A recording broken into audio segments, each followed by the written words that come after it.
You're 24, maybe 26, maybe 28. And every day feels exactly the same. The alarm goes off at 7 in the morning. You drag yourself into the shower, make coffee with eyes still half closed, and head out for another commute to a job that doesn't inspire you. You spend 8 hours at a desk doing work that feels meaningless. Grab lunch at the same place you always do. Push through the afternoon meetings, then commute back home exhausted. You scroll through your phone without really seeing anything, put on Netflix without really watching, and fall asleep promising yourself tomorrow will be different. But tomorrow is never different. This is it. This is your life. And you can't remember when you agreed to this. I'm sitting in my apartment on a Tuesday night. It's 9 o'clock in the evening, and I just walked through the door. My dinner is a protein bar that I eat standing up in the kitchen because I'm too tired to even sit down. The television is on, but I'm not watching it, just staring at the flickering screen, feeling this low-grade anxiety that I can't name and can't shake. Tomorrow will be exactly like today, and the day after that will be exactly like tomorrow, and the day after that. An endless loop of routine that's slowly erasing who I am, or who I thought I was, or who I might have been if I'd made different choices. My friends are living the same life. Different jobs, different apartments, different details, but the same pattern. We meet for drinks on Friday nights and complain about being tired. We talk about trips we'll never take, dreams we'll pursue someday when things calm down. That better life we'll start living when we have more money or more time or more certainty about what we're doing. But someday never comes because we're too tired to plan anything, too busy to take action, too stuck in the routine to break out of it, too comfortable in our discomfort to risk the uncertainty of change. This isn't what I imagined my 20s would be. I thought they'd be more than this. More adventure, more discovery, more actually living instead of just existing. Instead, they're just going through motions that I didn't choose, following a script I never agreed to, drifting through days that blur into weeks, that blur into months, that blur into years. And the scariest part, I'm starting to accept it, starting to think this is just how life is, that everyone feels this way, that the dreams I had at 22 were naive, and the routine I have at 26 is just what being an adult means. But something in me refuses to believe that. Something still remembers what it felt like to be excited about the future, to have energy that wasn't just fueled by caffeine and anxiety, to feel like my life was mine, and not just a series of obligations I never consciously chose. That's something, that small, stubborn part of me that refuses to go completely numb. That's why I'm writing this. For you, for me, for everyone in their 20s who feels like they're drifting through a life that's happening to them instead of being actively created by them. This isn't about quitting your job or backpacking through Europe or making dramatic changes you can't afford.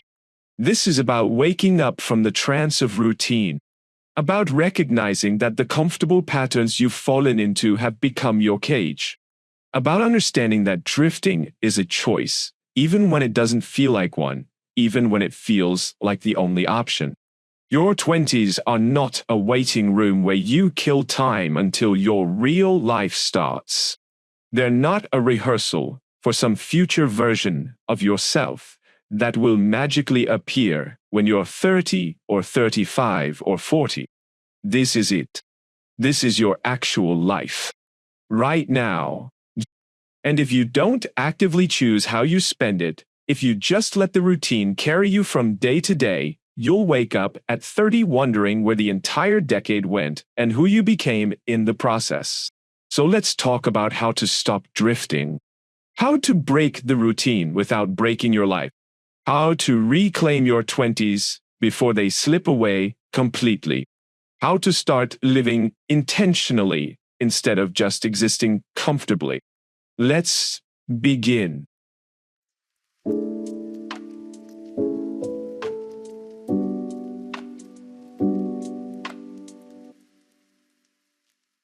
Chapter 1. Recognize that comfort is eating your life. The alarm goes off at the same time it always does, playing the same sound I've heard every morning for 2 years. I hit snooze without opening my eyes, buying myself 9 more minutes of denial. Then another 9 minutes. Then I'm scrambling out of bed, running late again, rushing through the same morning routine I've performed 1,000 times without thinking. I shower on autopilot, pour coffee into the same mug I always use, grab clothes from the same pile on my chair, and check for my keys, wallet, and phone in the same order every single morning. Then I'm out the door, driving the same route to work, parking in the same spot, walking through the same doors, sitting at the same desk. It's comfortable, familiar, easy. My body knows this routine so well that my brain doesn't even need to engage anymore. And that comfort, that ease, that familiar pattern, it's killing me. The reason I'm telling you this is because comfort is the most dangerous thing in your 20s. Not failure, not struggle, not even the fear of making wrong decisions. Comfort is what will slowly drain the life out of you without you even noticing it's happening. Because comfort makes you stop trying, stop growing, stop questioning whether this routine is actually what you want or just what you've fallen into through a series of small, comfortable choices. Comfort is seductive in a way that nothing else is. It promises safety from risk, predictability instead of chaos, the absence of stress and uncertainty. And when you're tired, and if you're in your 20s living the routine, you're always tired. Comfort feels like relief. Like the only sane choice. Like what you deserve after a long day of doing things you don't care about. So you keep choosing it. The same job that doesn't challenge you anymore. The same apartment that's fine, but not inspiring. The same group of friends who complain about the same things every weekend. The same plans that don't require any real effort or growth. The same complaints to yourself that you'll change things next month when work calms down, or when you have more money saved, or when the timing feels right. But next month never comes. Because comfort doesn't want you to change. Comfort wants you to stay exactly where you are, doing exactly what you're doing. Becoming exactly the person this routine is slowly molding you into. I watch my roommate Jake go through this in slow motion. He's 27 years old, and he genuinely hates his job. Not just dislikes it or finds it boring, he actively hates it. He complains about it every single day. The boss is micromanaging and incompetent. The work is meaningless. Busy work that serves no real purpose. He's underpaid for the hours he puts in and overworked for the value he's creating. He's miserable in a deep, soul-crushing way. Why don't you leave? I ask him one night. We're sitting on the couch in our apartment and he's scrolling through job listings on his phone, just like he does every week, without ever actually applying to anything he finds. I will eventually, he says, not looking up from his screen. I just need to save more money first. And the job market is terrible right now. Everyone says so. Plus, I know everyone at this company. Starting over somewhere new would be so much work. Learning new systems, proving myself all over again, dealing with the uncertainty of what he's really saying, though he doesn't realize it, is that leaving would be uncomfortable. And staying, even though it's making him miserable, is comfortable. He knows how to do this job. He knows what to expect every day. He knows exactly how bad it is, which somehow feels safer than risking the unknown possibility that a new job might be better or might be worse. That's the trap that comfort sets so perfectly. You stay in situations that are slowly draining your life force because they're familiar. Because leaving would mean uncertainty, risk, effort, and the very real possibility of failure. So you choose the comfortable misery you know over the uncertain possibility you don't. You choose the routine that's killing your spirit over the change that might save you. And you tell yourself you're being smart about it, responsible, practical. You're not running away from problems like an immature person would. You're sticking it out, being patient, playing the long game, being mature and realistic about how the world works. But not maturity. That's just fear wearing a mask of wisdom. Real maturity is recognizing when comfort has stopped being a resting place and become a cage. When familiar has crossed the line into stagnant. When easy has transformed into empty. Real maturity is being honest enough with yourself to admit when the comfortable choice is actually the cowardly choice. Here's the test that will tell you if you're too comfortable. When was the last time you did something for the first time? When did you last feel genuinely challenged by something, not just stressed by obligations, but actually challenged to grow? When did you last have to figure something out from scratch, instead of just repeating patterns you've already established? If you can't remember, or if you have to think back more than a few months, you're too comfortable. And comfort in your 20s is a specific kind of death. Not physical death, but something that might be worse. The death of potential, the death of growth, the death of becoming whoever you could have been if you've been willing to be uncomfortable. Because your 20s are supposed to be uncomfortable. They're supposed to challenge you and push you and force you to figure out who you are and what you're capable of when the training wheels come off. That's the entire point of this decade. That's why it exists, as this weird in-between time when you're not a kid anymore, but you're not quite settled into the adult you'll be for the rest of your life. But instead, most of us find a comfortable groove by 24 and we stay there until we're 30. We get a decent enough job that pays the bills. We rent a decent enough apartment in a decent enough neighborhood. We build a decent enough life. And we stop pushing. Stop exploring, stop growing, stop becoming.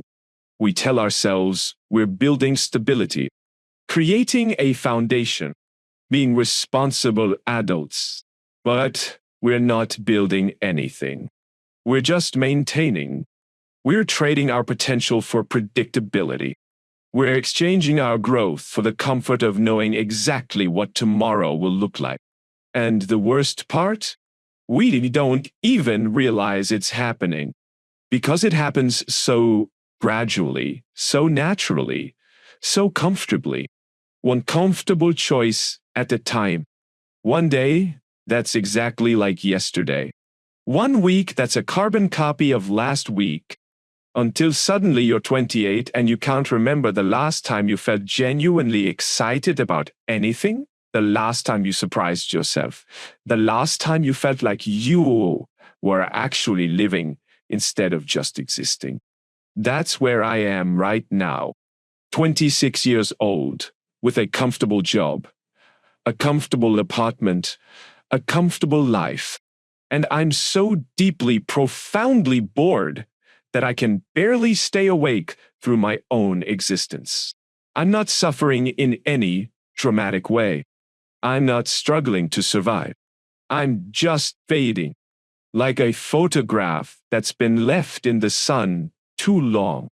All the colors slowly draining out until I'm just this washed out, sepia-toned version of whoever I used to be. The person I was at 22? That person had energy that wasn't just fueled by caffeine. That person had curiosity about the world and ideas about what they wanted to do with their life.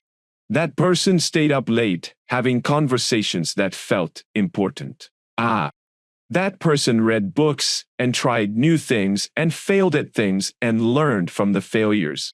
That person is gone, completely erased and replaced by this comfortable, routine-following, autopilot operating version who just wants to get through each day without anything unexpected or challenging happening. And the scariest part?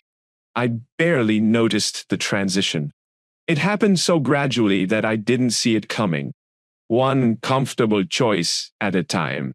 One decision to stay instead of go, to maintain instead of risk, to repeat instead of try, until comfort became my entire life and I forgot what anything else felt like. The reason I'm sharing this with such brutal honesty is because you need to recognize it in your own life. Now, today, before another year passes and you're 29 wondering where your 20s went and why you feel like a stranger to yourself. Comfort is not your friend in this decade. Routine is not the same as safety. Predictability is not success. They're just the slow, painless death of everything that makes your 20s worth living through. So look at your actual life right now. Not the version you present on social media or tell your parents about. The actual version that you're living every single day when nobody's watching. How much of it is just routine? How much are you running on autopilot? How much are you doing simply because you did it yesterday and the day before, and changing would be uncomfortable and maybe a little scary? If the answer is most of it, if the answer is almost all of it, then you're drifting. You're letting comfort carry you through your 20s. You're choosing familiar over meaningful, easy over alive, comfortable over growing. And you need to stop. Not tomorrow when you feel more ready. Not next month when things settle down. Not next year when you've saved more money. Now, today, this week. Because comfort might feel safe in the moment, but it's the most dangerous thing you can choose in your 20s. It's eating your potential one comfortable day at a time. It's consuming your energy, your curiosity, your becoming, your actual life. And once your 20s are gone, once you've drifted all the way through them in comfortable numbness, you don't get them back. You don't get a second chance to be 25 or 27 or 29. You only get one shot at this decade, and if you spend it being comfortable, you'll wake up at 30 with regrets you can't undo. Chapter 2. Understand why you're so tired all the time.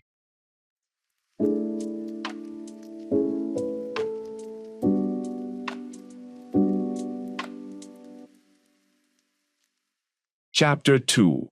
Understand why you're so tired all the time. I'm exhausted in a way that sleep doesn't fix. It's not the kind of tired where you need 8 hours and you'll feel better. It's deeper than that. It lives in my bones, in my chest, in the fog that surrounds my brain and makes everything feel like it's happening through thick glass. It's 2 o'clock in the afternoon on a Wednesday, and I've been at my desk for 5 hours.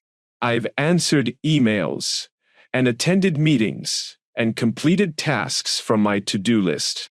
I've done the work I'm supposed to do, but I can't focus properly, can't think clearly, can't muster the energy to actually care about anything on my screen or in my calendar.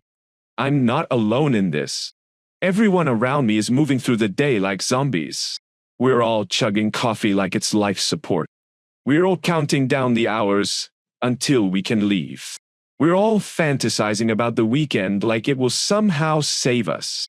Except the weekend comes and we're still tired, still foggy, still unable to feel anything resembling genuine energy or excitement about anything.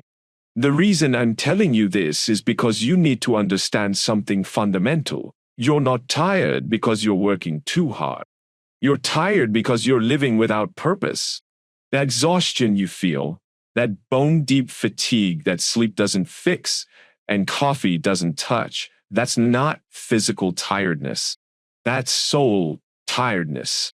That's what happens when you spend your days, your precious limited days, doing things that don't matter to you. Most people think burnout comes from doing too much, from overworking, from pushing yourself too hard for too long. But that's not actually how burnout works.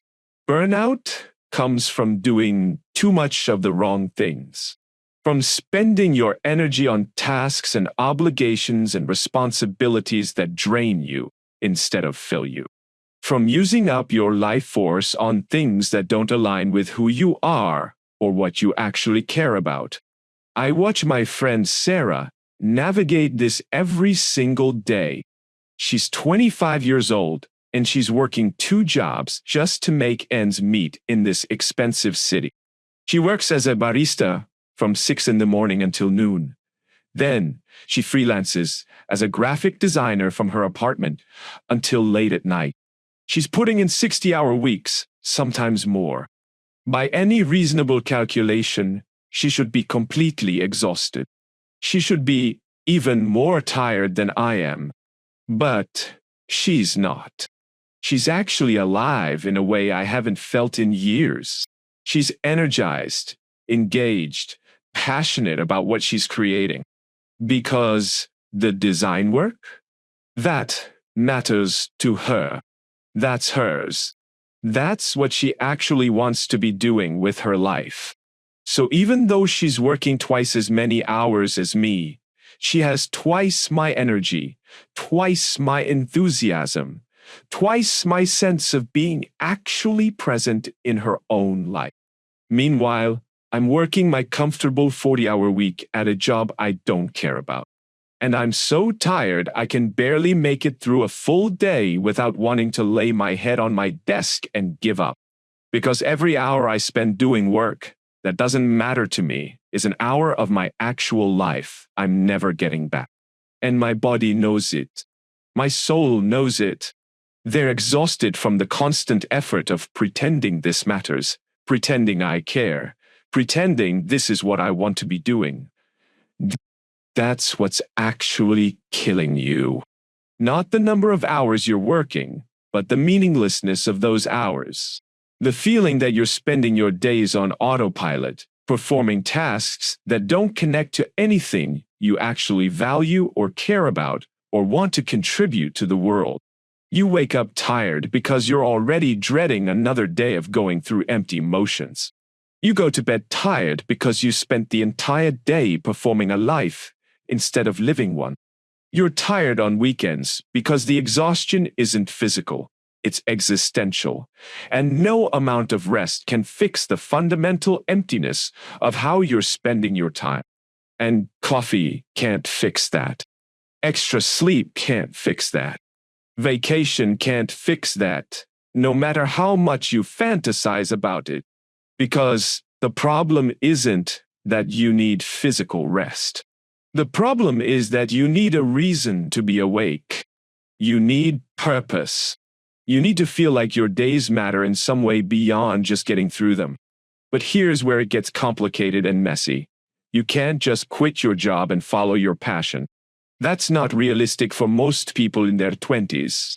You have rent to pay and student loans to service and real responsibilities to actual people. You can't just blow everything up because you're tired and sad and feeling like your life doesn't mean anything. So what do you actually do? How do you fix soul exhaustion when you can't immediately change your circumstances? You start by admitting what's actually happening instead of lying to yourself about it. You stop pretending you're just physically tired. Stop telling yourself you need to go to bed earlier, or drink more water, or take vitamins, or exercise more. You acknowledge the uncomfortable truth. You're tired because you're living a life that doesn't feel like yours. That admission is step 1. Not the solution, not the fix, just the honest recognition of what's actually wrong beneath all the surface-level symptoms. Then you ask yourself a different question. What actually gives me energy? Not what should give me energy according to society, or your parents, or your career counselor. Not what gave you energy 5 years ago when you were a different person. What actually, genuinely, right now in your current life makes you feel awake and alive? For me, I discover it's writing. I can be completely exhausted after 8 hours at my meaningless job. Dead, tired, unable to form coherent thoughts, unable to function like a normal human being. But when I sit down to write something that actually matters to me, something I'm not being paid to write, something nobody asked me to write, something that exists purely because I want it to exist, suddenly I have energy. Not fake energy from caffeine or anxiety. Real energy. The kind that comes from doing something that feels true and authentic and connected to who I actually am. That's the clue you need to find in your own life. That's what will start to fix the tiredness that sleep can't touch. The thing that energizes you even when you're exhausted. The thing that makes time disappear. The thing you would do even if nobody paid you, even if nobody knew about it, even if it led absolutely nowhere in terms of your career or your finances or your social status. That thing, whatever it is for you specifically, that's what your soul is starving for. That's what will start to heal the exhaustion that's eating your 20s. Not by replacing your job or solving all your problems, but by reminding you that you exist beyond your job. That you have energy and passion and life force for things that actually matter to you, even when you have no energy left for things that don't. My roommate Jake starts playing guitar again after not touching it for 3 years. He stopped because he got busy with work and convinced himself he didn't have time. But one random night, on complete impulse, he picks up his dusty guitar from the closet, and he plays for 2 hours straight. Completely loses track of time in a way that hasn't happened to him in years. I can't believe I forgot how much I love this, he tells me afterward. His eyes are actually lit up and animated and alive for the first time in months. He looks like a different person than the zombie who drags himself to work every morning. Why did you stop playing? I ask him. He shrugs, looking almost embarrassed. I got busy, and I thought I should be spending my free time on things that were more productive, things that would help my career or at least serve some purpose. Playing guitar felt like a waste of time when I could be working on skills that actually matter. But it wasn't a waste of time. It was the thing keeping him human. The thing reminding him that he's more than just his job title and his productivity and his contribution to someone else's company. And without it, he's been slowly dying inside. Slowly losing the energy and spark and vitality that makes life feel worth living instead of just worth enduring. That's what happens in your 20s when you're not paying attention. You cut out all the things that actually give you life because they're not productive enough. You optimize yourself down to just work and obligations and things that supposedly matter. And then you wonder why you're so exhausted all the time, why everything feels gray, why you can't remember the last time you felt genuinely excited about anything. You're tired because you're not actually living. You're just functioning. You're just getting through days and checking off boxes and maintaining the routine. And functioning without living, existing without purpose, performing without authenticity, that's exhausting in a way that no amount of sleep can ever fix. So here's what you actually need to do. Find the thing. Find that one thing that makes you feel alive and awake and like yourself. And then make time for it. Not eventually, when life calms down. Not next month, when you're less busy. Not someday, when you have more energy. Now. This week. Even if it's just 30 minutes. Even if it feels impractical or pointless, or like it doesn't serve any useful purpose. You do it because your soul desperately needs it. Because your energy requires it. Because you can't keep spending 100% of yourself on things that drain you and expect to not be completely exhausted. You need something that fills you back up. Something that reminds you you're actually alive and not just going through motions. Something that gives you energy instead of constantly taking it. Find that thing. Protect it fiercely. Make it non-negotiable. Let it save you from the exhaustion that's eating your 20s one tired day at a time. Chapter 3. Stop confusing motion with progress.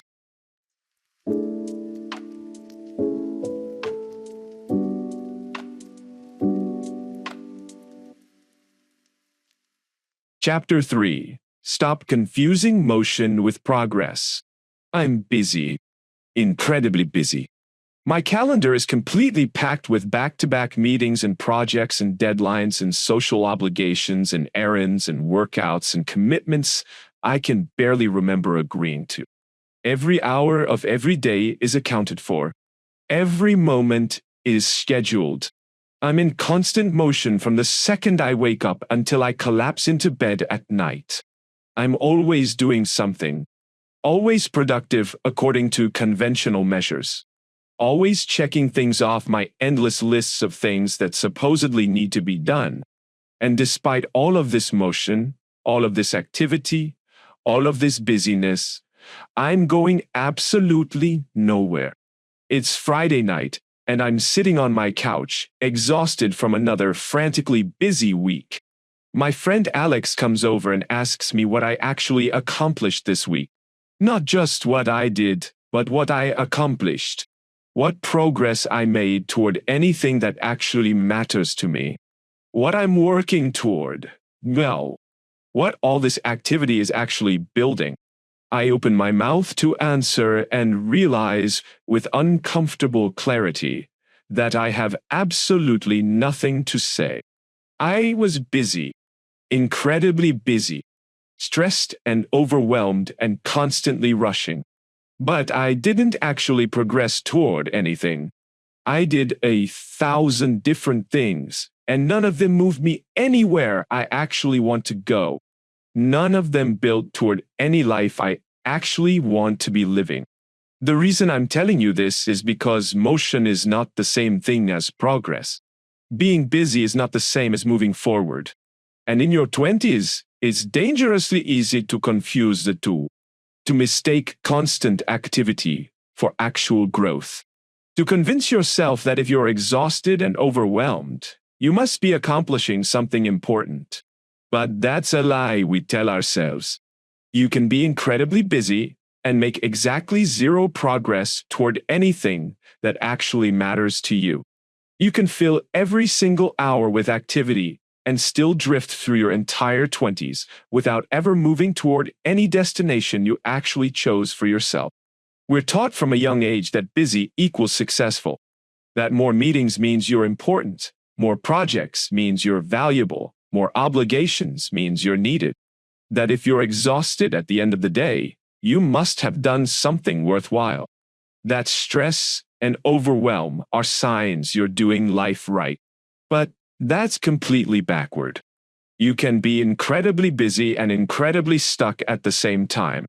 All that motion can be taking you nowhere, just burning energy while you stay in exactly the same place. I watch this happen to everyone I know in their 20s. We're all busy beyond belief, all stressed and overwhelmed, all running from thing to thing to thing. All complaining about not having enough time, not having enough energy, not being able to keep up with everything we're supposed to be doing. But busy doing what? Busy working toward what, exactly? Where are we actually trying to go with all this frantic activity? Most of us don't have an answer to that question. We're just busy for the sake of being busy. Busy because everyone else is busy. Busy because staying busy feels productive and purposeful, even when it's neither. Busy because if we stopped being busy for even a moment, we'd have to face the deeply uncomfortable question, what am I actually doing with my life? So we fill our calendars to overflowing. We say yes to everything. We create elaborate to-do lists that regenerate faster than we can check items off.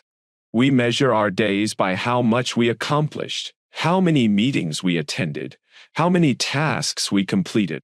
And we never stop long enough to ask, did any of that actually move me toward the life I want? Or was I just busy for the sake of being busy? My friend Emma, who's 27, is the busiest person I've ever met. She's always got 5 different projects going simultaneously, always hustling and grinding and pushing herself harder, always posting on social media about her schedule and her productivity and her goals and her ambitious plans. We meet for coffee one Saturday morning. She arrives 15 minutes late because she's coming straight from a networking event that started at 7 in the morning. She apologizes profusely, explaining she'll have to leave after 45 minutes because she has a meeting for one of her side projects. She's stressed and frazzled and clearly exhausted, but also weirdly proud of how busy she is. That's intense, I say, watching her check her phone for the 3rd time in 5 minutes. What are you building toward with all of this? She pauses mid-sip of her coffee, genuinely confused by my question. What do you mean? All this activity, all this hustle, all these projects and meetings and commitments. What's the end goal? Where are you trying to go with all of this? She stares at me like I've asked her to solve a complex equation in a foreign language. Opens her mouth, closes it, thinks hard, and finally admits, I honestly don't know. I just feel like I should be doing more, you know? Everyone says your 20s are for grinding and building and hustling. So I'm grinding, I'm building. I'm hustling as hard as I can. But building what specifically? She doesn't have an answer. She's in constant, exhausting motion, but she has no actual destination.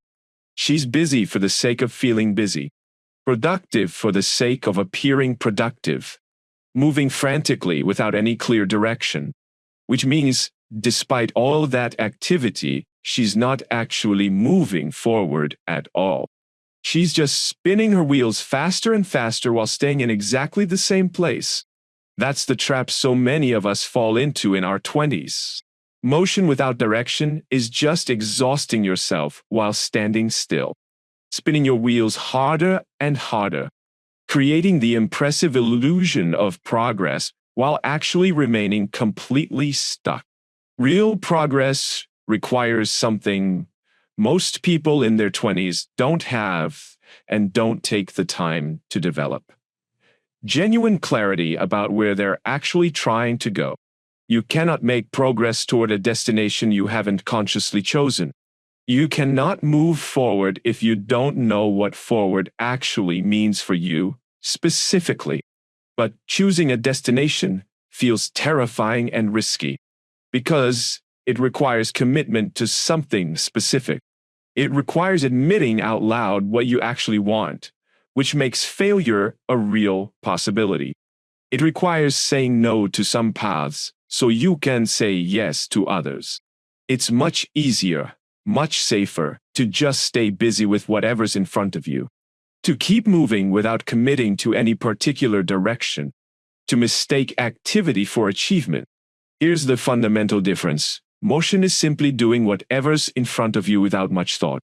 Progress is intentionally doing things that move you toward a specific goal you've identified. Motion is reactive, responding to whatever demands your attention. Progress is proactive, choosing what deserves your attention based on where you want to go. Motion is easy to measure in the moment. Did you do a lot today? Are you busy? Are you tired? Progress is harder to measure but more meaningful. Are you actually closer to where you want to be than you were last month? Most people optimize their lives for motion because it feels productive and doesn't require them to make hard choices about what they actually want from their limited time on Earth. But your 20s are not infinite. Every single day you spend in motion without progress is a day of your actual life that you can never get back. Every week you spend being impressively busy without moving toward anything meaningful is a week that's simply gone forever. I start tracking this in my own life with brutal honesty. Not what I do each day, but whether what I do actually moves me toward anything I genuinely care about. The result is sobering and uncomfortable. Maybe 10% of my daily activity is actual progress toward any life I want to be living. The rest is just motion, just busyness, just filling time with activity that looks productive but accomplishes nothing meaningful. I'm working 40 hours a week at a job that's not moving me toward any career path I actually want to pursue. I'm spending another 10 hours every week on social and familial obligations I said yes to out of guilt or social pressure, rather than genuine desire. I'm wasting probably 20 hours scrolling mindlessly through my phone, watching television shows I don't actually care about, doing things that are neither restful nor productive. That's 70 hours every single week spent in motion. Maybe 7 hours, maybe, spent in actual progress toward anything that matters to me. And then, I wonder why I feel like I'm drifting through my 20s. Why time seems to pass, but my life doesn't actually change in any meaningful way. Because it's not changing. I'm busy, incredibly busy, but I'm not building anything real. I'm not moving anywhere I actually want to go. I'm not progressing toward any version of my life that would feel more meaningful or authentic or alive than what I have right now. So I start saying no to meetings that don't serve any goal I actually have, to projects that are just motion disguised as work, to obligations that fill my time without adding any real meaning to my life, to the constant activity that makes me feel busy and important, but leaves me nowhere different than where I started. And suddenly I have something I haven't had in years: actual space. Real space. Hours in my week that aren't pre-scheduled and accounted for and committed to things I don't care about. At first, having this space is deeply uncomfortable. I feel lazy and unproductive and like I'm failing at life by not being busy every second. But I sit with that discomfort without immediately filling the space. I protect the emptiness. And I use that to reclaim time for actual progress instead of just motion. For things that genuinely move me toward a version of my life that I actually want to be living. I spend 3 hours on a Saturday morning working on a personal project that's entirely mine. Not for work or money or impressing anyone. Just mine. A project that's slowly, genuinely moving me toward being the kind of person I actually want to become instead of just the kind of person who looks busy. Those 3 focused hours feel like more actual progress than the entire previous week of constant motion and busyness. That's what you desperately need to find in your own life. Not more motion, but more genuine progress. Not more busyness, but more actual direction. Not more activity for its own sake, but more intention about where that activity is taking you. So stop for a moment. Actually stop. Look honestly at your calendar, your to-do list, your busy and packed and overwhelming life, and ask yourself with brutal honesty, is any of this actually moving me somewhere I want to go? Or am I just in motion for the sake of motion, busy for the sake of feeling busy? If it's the latter, if most of your life is just motion without direction, then you're not progressing through your 20s. You're just drifting faster, moving frantically while going nowhere. And that's maybe the saddest waste of this precious decade. Chapter 4. Face the fear that's keeping you stuck.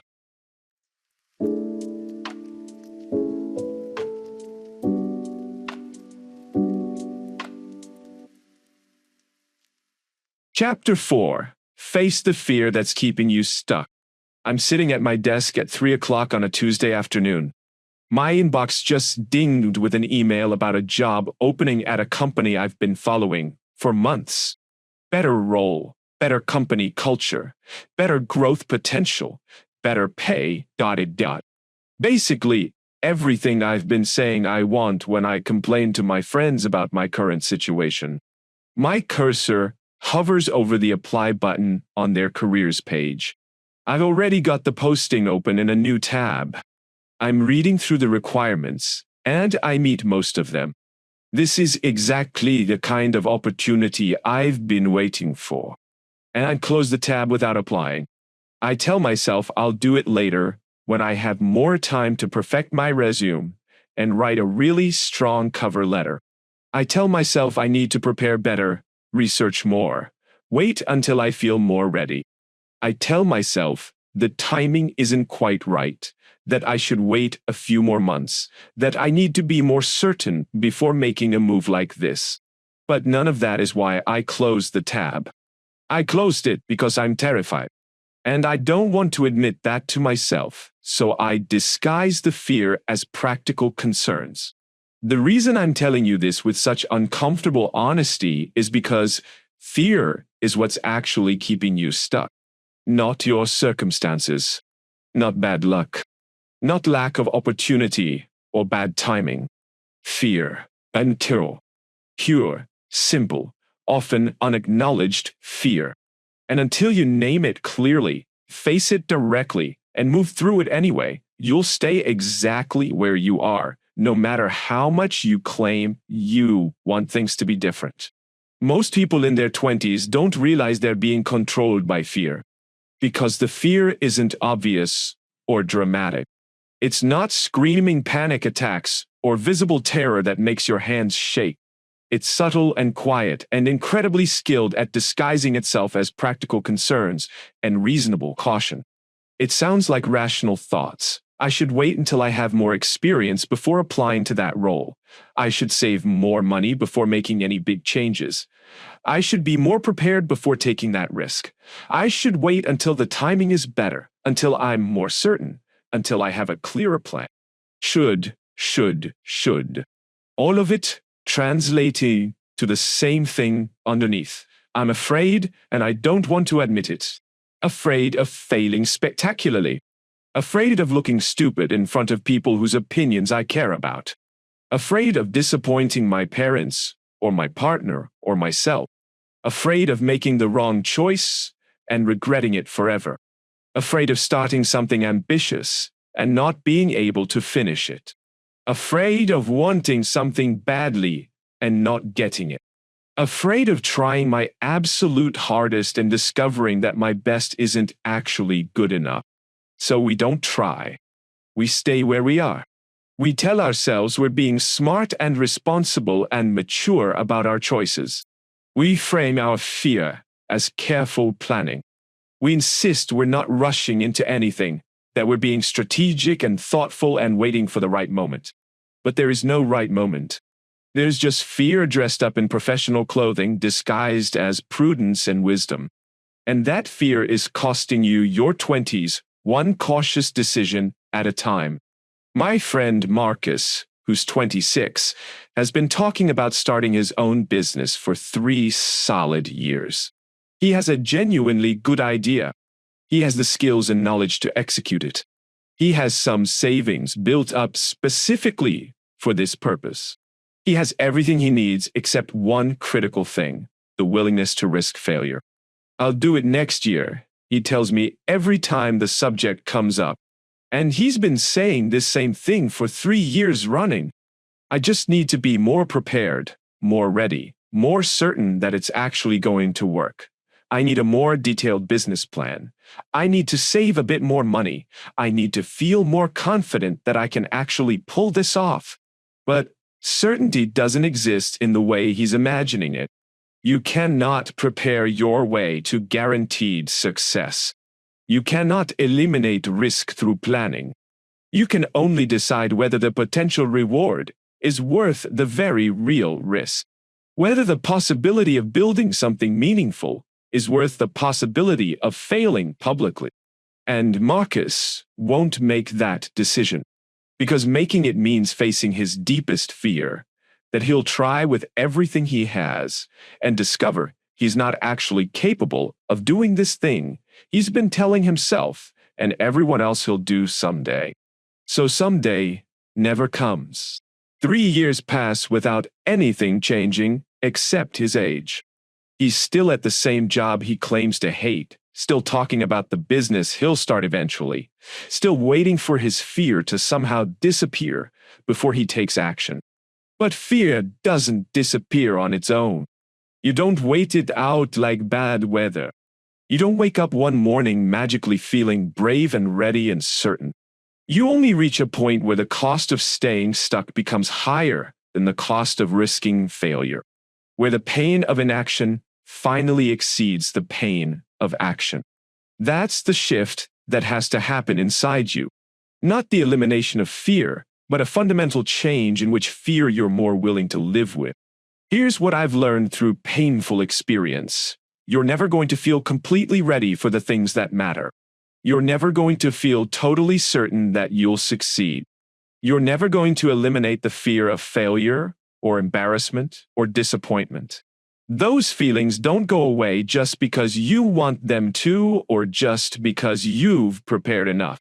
You only reach a point where you decide that the cost of staying stuck, the cost of drifting through another year unchanged, the cost of being the person who talks about dreams but never pursues them, the cost of reaching 30 and realizing you spent your entire 20s. I finally apply to that job. Not because I stopped being afraid, not because I suddenly feel ready and confident and certain I'll get it, but because I realize that staying in my current role purely out of fear is a worse outcome than applying and getting rejected. That drifting through another year because I'm too scared to try is a bigger failure than trying and not succeeding. So I submit the application with my hands literally shaking. My stomach is tight with anxiety. The fear is completely present and real and not diminished at all. But I'm moving anyway, acting despite the fear rather than waiting for the fear to go away first. That's the skill you absolutely must develop in your 20s if you want any chance of not drifting through the entire decade. Not fearlessness, which is basically impossible for normal humans, but fear tolerance. The ability to feel genuinely afraid and take action anyway. To acknowledge the fear without letting it control your choices. To make the fear your companion rather than your master. Most people cannot do this. They need to feel confident before they act. They need to feel ready and prepared and certain. They need to have eliminated the possibility of failure before they're willing to try. And because they never feel those things, because certainty doesn't exist in the real world, they never take action. They stay stuck forever, waiting for a feeling that's never going to arrive. But confidence doesn't come before action. It comes after. You act despite the fear. You survive the experience. And that survival builds your confidence for the next scary thing. The confidence emerges from doing the thing while afraid, not from waiting until you're no longer afraid. But someone has to take that first step while genuinely terrified, while completely uncertain of the outcome, while feeling totally unready and unprepared. My roommate Jake decides to quit his job without having another one lined up. This is the most terrified I've ever seen another human being. He's got maybe 3 months of savings if he's extremely careful with money. He's planning to try freelancing in his field. He has no idea if it will actually work or if he's making a catastrophic mistake. What if I can't make this work? He asks me the night before he's planning to give his notice. His hands are actually shaking as he holds his phone, staring at the resignation email he's drafted but hasn't sent yet. He's genuinely panicking in a way that's painful to watch. Then you get another regular job, I tell him as calmly as I can. You're 27 years old with solid experience and marketable skills. You're not unemployable. Worst case scenario, you try freelancing for 3 months. It doesn't work out the way you hoped, and you go back to a regular full-time job. You'll survive that. It won't destroy your life. But everyone will think I failed. Everyone will know I couldn't make it work. Everyone will think you tried something that most people are too scared to try. That's more than most people can say about their 20s. Most people your age haven't risked anything because they're too afraid of exactly what you're afraid of right now. He sends the resignation email at midnight. He's terrified for weeks afterward. Every day feels uncertain and scary and like maybe he made the biggest mistake of his life. But 6 weeks in, he's getting his first clients. 8 weeks in, he's making enough to cover his basic expenses. 3 months in, he's actually earning more than he did at his old job. And 6 months in, he literally cannot believe he waited so long to do something he was clearly capable of doing. Not because it was easy, not because the fear went away, but because it was worth it. Because the fear of staying stuck in a job he hated finally became bigger than the fear of trying something uncertain. That's the shift that needs to happen in your own mind and heart. You need your fear of wasting your 20s to become bigger than your fear of change.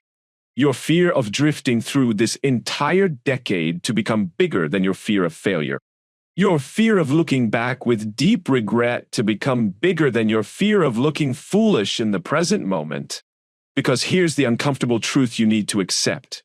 You're going to be afraid either way. You can be afraid of trying and possibly failing. Or you can be afraid of never trying and definitely wondering what might have been. You can be afraid of taking action and facing consequences. Or you can be afraid of staying stuck and facing different consequences. You don't get to avoid fear. You only get to choose which fear you're willing to live with, which fear serves your growth, and which fear keeps you trapped. So choose the fear that moves you forward.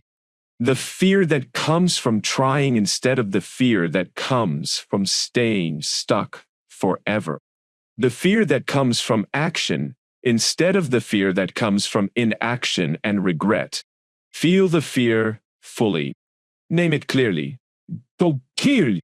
Acknowledge it honestly. And then do the thing anyway. Not because the fear disappeared. Not because you suddenly felt ready. But because you decided that living with the fear of trying is better than living with the certainty of never knowing. That's how you stop drifting through your 20s. Not by eliminating fear from your life, which is impossible, but by refusing to let fear be the reason you waste this entire decade playing it safe. Chapter 5. Create something that's yours.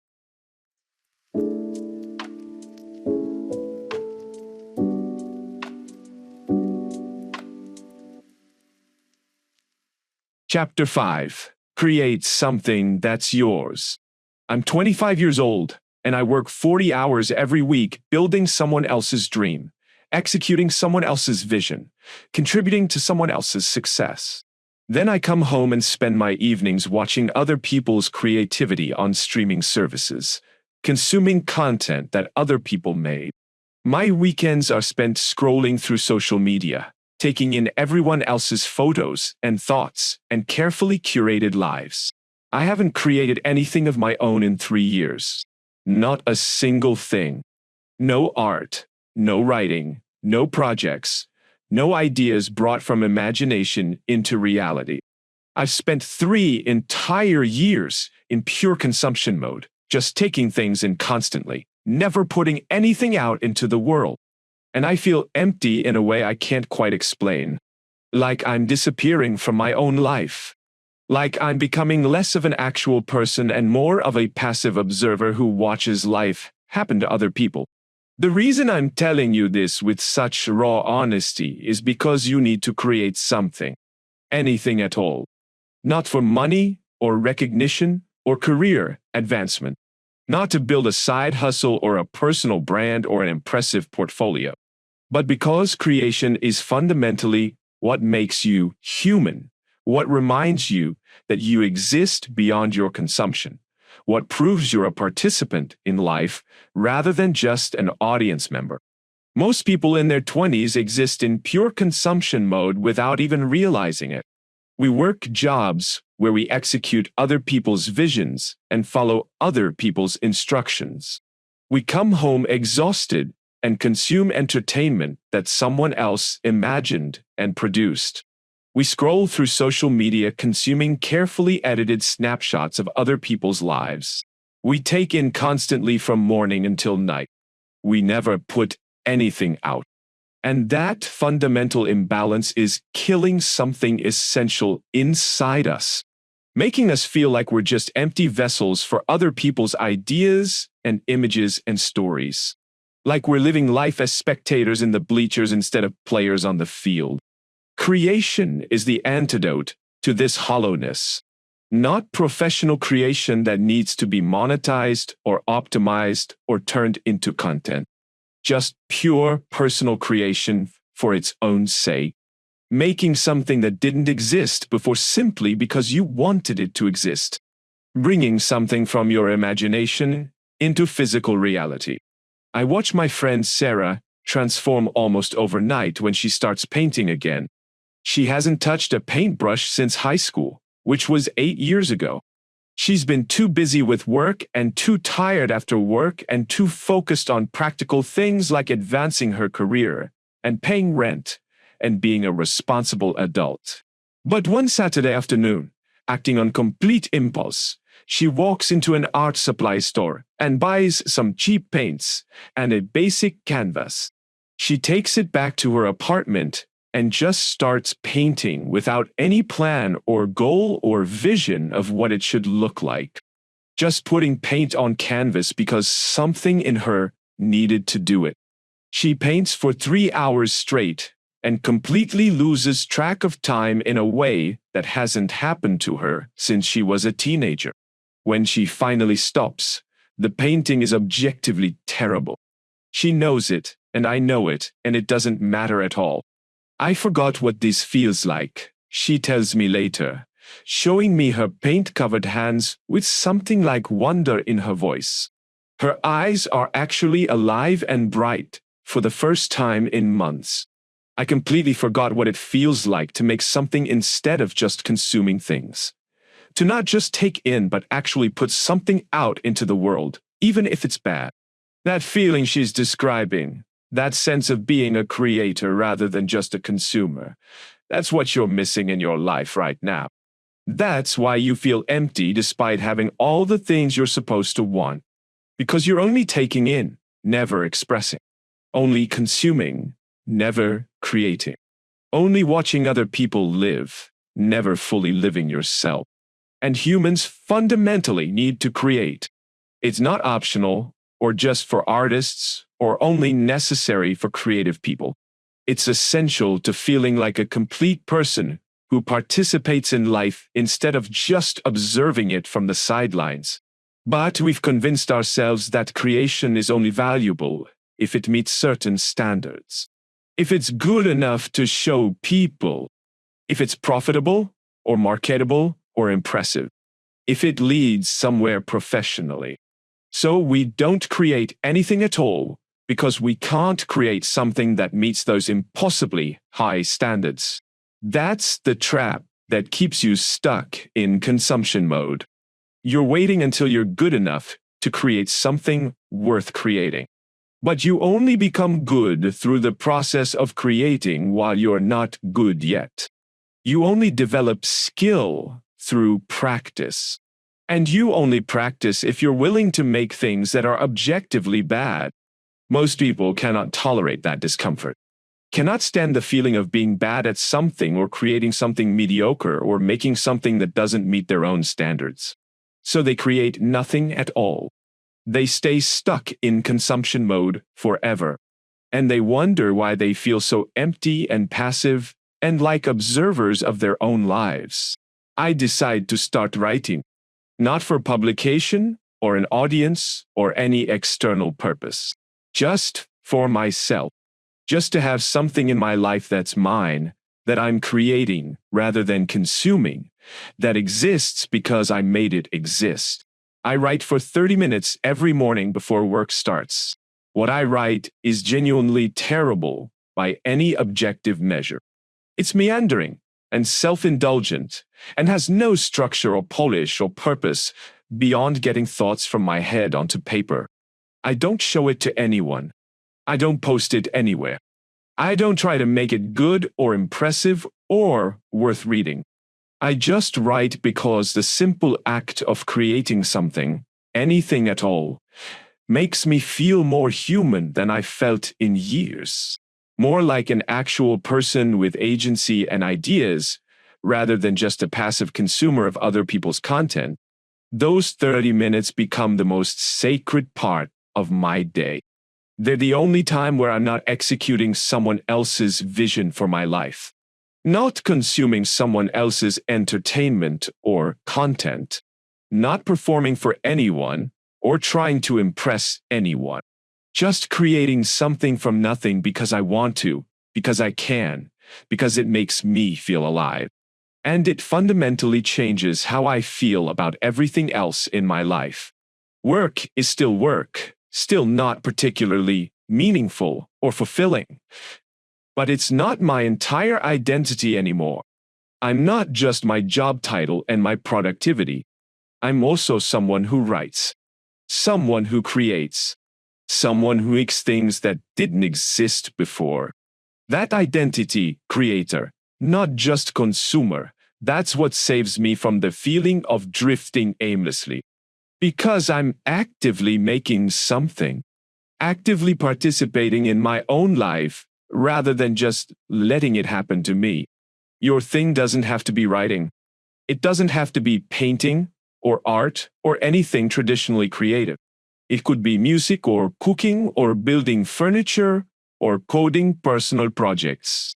It could be restoring old motorcycles or learning to DJ or starting a small garden. It could be making videos or designing clothes or writing songs nobody will ever hear. The specific thing doesn't matter at all. What matters is that it's yours, that you're creating it rather than consuming it, that you're expressing something from inside yourself, instead of just taking things in from outside. My roommate Jake starts brewing his own beer. He's genuinely terrible at it initially. His first 3 batches are completely undrinkable, and he has to pour them down the drain. But he keeps going, keeps experimenting, keeps trying different techniques and learning from his mistakes. Not because he wants to open a brewery or turn it into a business. Just because making something from raw ingredients, watching it transform through his efforts, seeing his skill improve batch by batch, that makes him feel like he exists in the world as more than just a consumer. That's what creation does for you.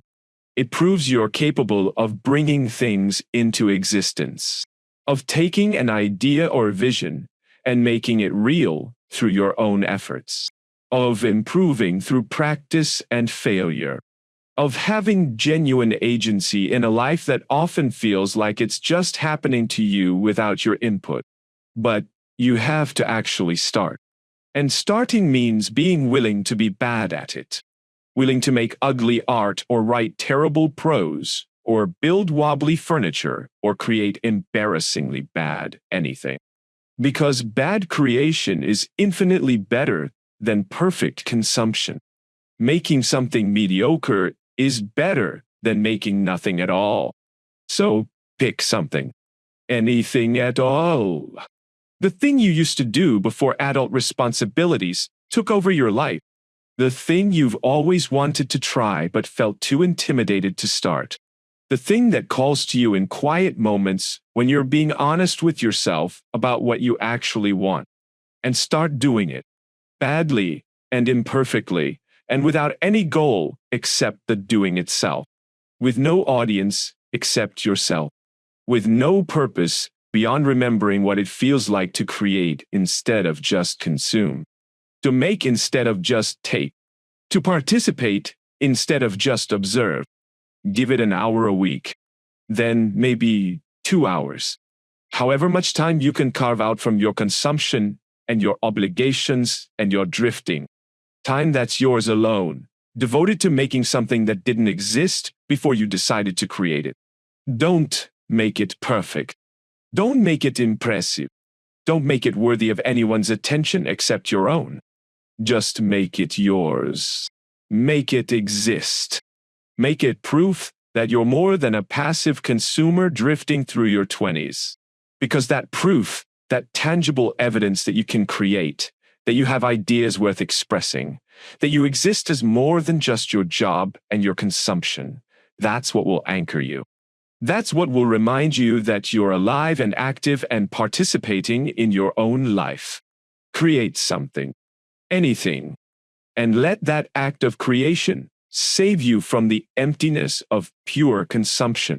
Chapter 6. Stop waiting for your life to start.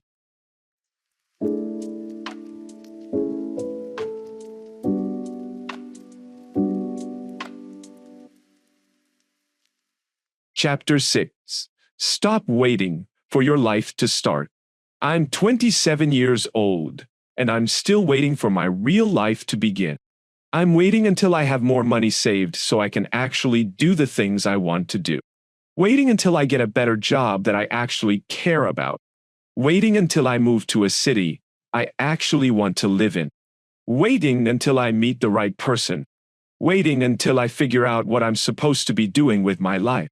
Waiting until everything falls into place and I can finally start living the way I've always imagined. But none of those things are happening. And meanwhile, my actual life, my real, current, happening right now life, is passing by while I'm focused on this imaginary future version that never seems to arrive. The reason I'm telling you this is because you need to stop waiting. Stop treating your 20s like a waiting room for your real life that will supposedly start later. This is it. This is your actual life, happening right now, whether it looks like what you planned or not. And if you spend this entire decade waiting for the right circumstances to finally start living, you'll wake up at 30 having not actually lived at all. Most people in their 20s are living in some version of when, then, thinking. When I get that promotion, then I'll be happy. When I save enough money, then I'll travel. When I meet the right person, then I'll feel complete. When I figure out my career, then I'll start pursuing my interests. When things settle down, then I'll start really living. But when never comes. Because there's always another when. Another milestone you need to hit first. Another condition that needs to be met. Another reason why now isn't the right time, but later will be. I watched my friend Marcus do this for years. He's 28 now, and he's been talking about traveling for as long as I've known him. He has this whole list of places he wants to visit, experiences he wants to have, adventures he wants to take. But he never goes anywhere because he's waiting. Waiting until he saves more money. Waiting until he gets enough vacation time at work. Waiting until he finds someone to travel with. Waiting until he speaks the language better. Waiting until he's in better shape. Waiting until the political situation is more stable. Waiting until he feels more ready, more prepared, more certain that the timing is perfect. And while he's waiting, years are passing. He's 28 now and hasn't been anywhere beyond weekend trips to nearby cities. He's spent his entire 20s waiting for the perfect circumstances to start living the life he actually wants. And those perfect circumstances never materialized because perfect circumstances don't exist. I'll definitely go next year, he tells me at 28, the same thing he told me at 25 and 26 and 27. And I know he won't. Because next year, there will be another reason to wait, another condition that needs to be met first. Another excuse that sounds reasonable, but is really just fear and procrastination, disguised as prudence. The truth is, if you're waiting for everything to be perfect before you start living, you'll never start. Because perfect never happens. There's always something that's not quite right. Always some reason why now isn't the ideal time. Always some condition that hasn't been met yet. And meanwhile, your actual life, the one you're living right now in this imperfect present moment, that life is happening whether you're paying attention to it or not. Whether you're treating it like your real life or like some temporary waiting period before your real life begins. I realize this about myself at 27 when I'm looking through photos from the past 5 years. And I notice something disturbing. I have almost no photos, almost no memories of things I actually did, because I spent those 5 years waiting, saving money for some future trip I never took, putting off experiences because the timing wasn't right, telling myself I'd start really living once I had a better job, more savings, more clarity about my life direction. And in the process of waiting for my life to start, I let 5 entire years pass without actually living them. 5 years that are just gone. 5 years I can never get back. 5 years where I was physically present, but not actually engaged, not actually creating memories, not actually living. That realization hits me like cold water in the face. I've been so focused on this imaginary future version of my life that I completely missed the present version, the actual version, the only version that's real. So I stopped waiting, not recklessly or irresponsibly, but deliberately. I stopped putting off experiences until some mythical perfect time that's never going to come. I stopped saving every dollar for a future that may never look the way I imagine. I stopped treating my current life like it doesn't count because it's not the ideal life I envision. I book a trip with money I probably shouldn't spend. Not a huge expensive trip, but a real one. Not someday in the perfect future, but in 2 months. With my current job and my current savings and my current imperfect circumstances. And it's one of the best decisions I ever make. Not because the trip is perfect. It's not. Nothing. But because I stop waiting. I stop putting my life on hold. I stop treating right now like it doesn't matter because it's not the future I'm waiting for. My friend Sarah does something similar.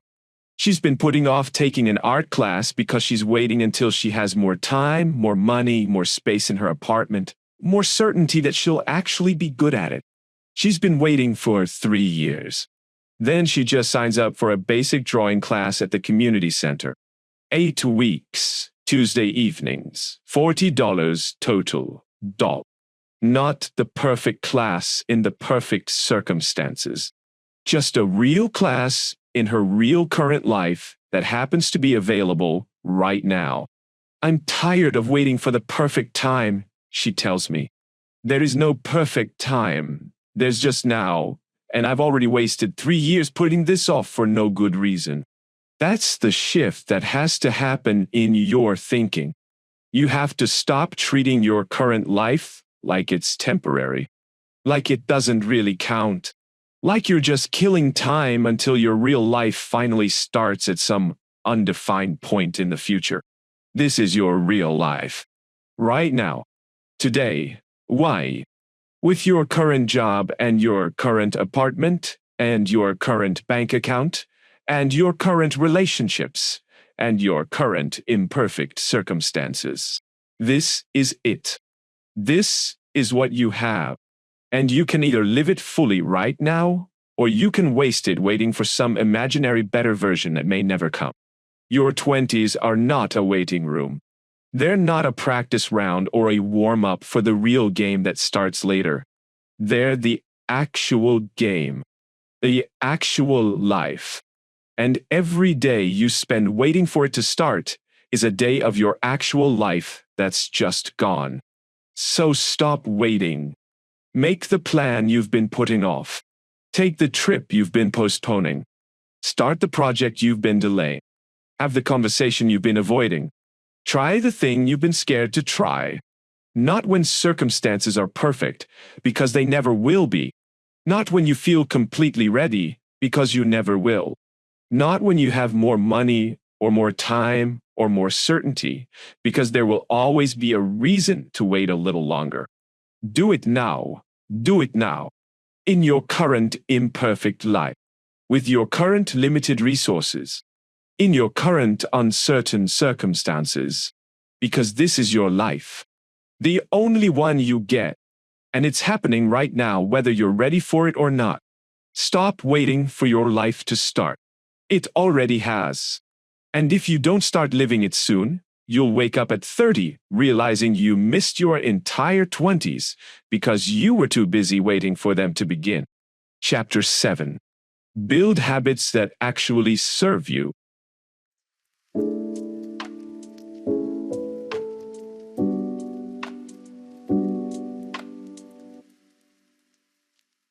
Chapter 7. Build habits that actually serve you.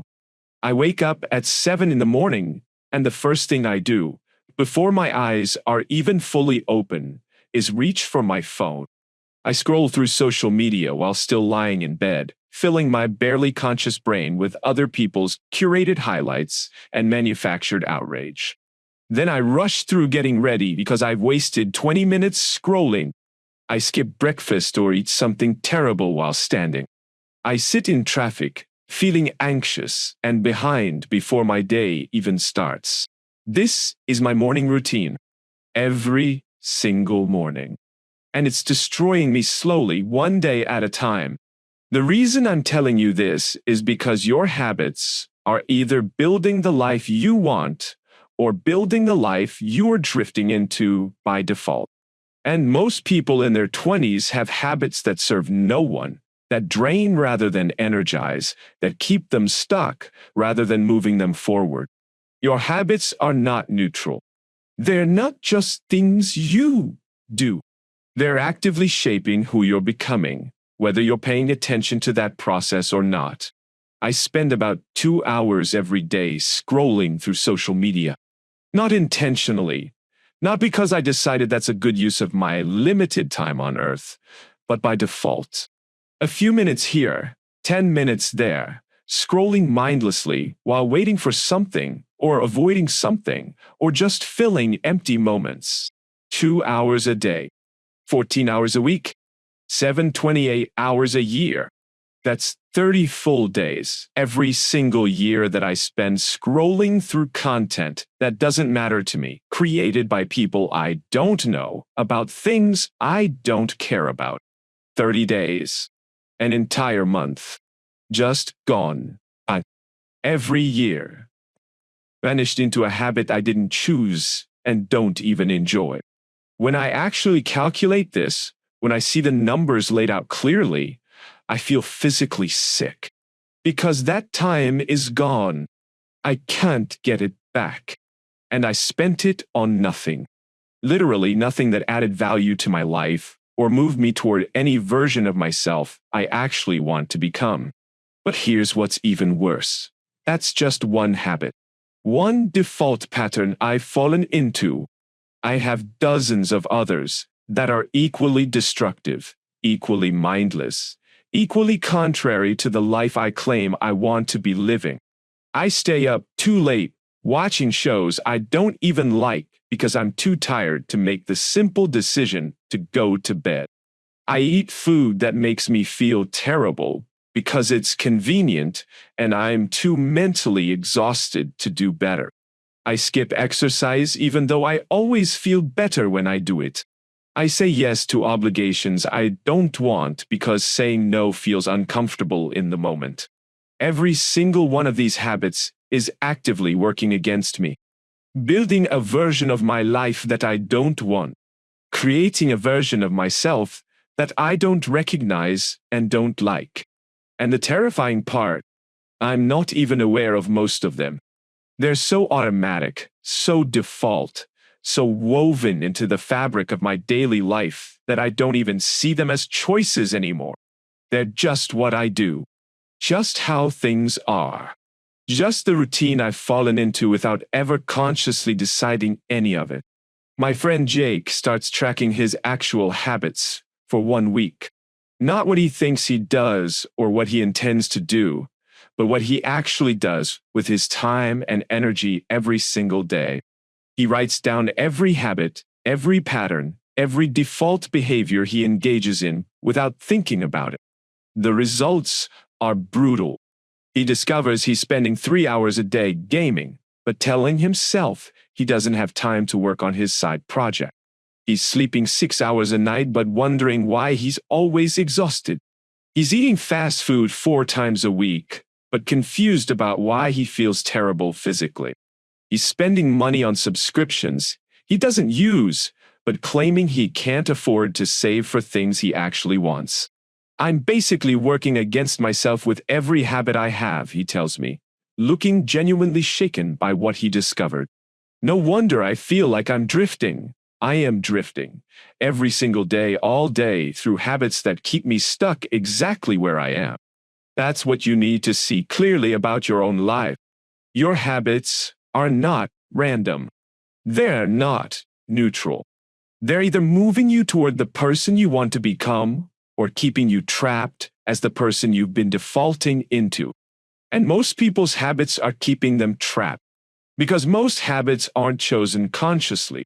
They're formed by default, by convenience, by whatever requires the least effort in the moment, by what everyone around you is doing. So here's what you need to do. Audit your actual habits. Not the habits you wish you had or intend to build someday. The ones you actually have right now. The patterns you actually follow every single day without thinking about them. Wake up time. First thing you do. Morning. Routine. What you eat. When you work. How you work. When you take breaks. What you do during breaks. Evening routine. When you go to bed. How much you sleep. What you do with your weekends. How you spend your money. How you treat your body. How you use your mind. All of it. Every pattern. Guide it. Every default behavior. Write it down honestly and then ask yourself, is this habit moving me toward the person I want to become? Or is it keeping me stuck as the person I've been drifting into? Most of your habits, if you're honest, are in the second category.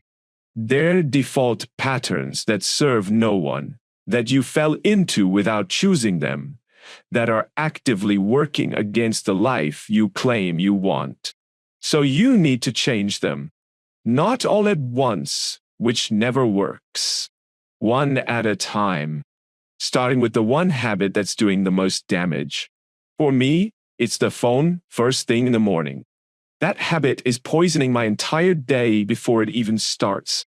Filling my head with garbage, wasting time, creating anxiety, setting a tone of reactivity and consumption rather than intention and creation. So, I change it. Not through willpower, which never lasts, but through simple physical barriers.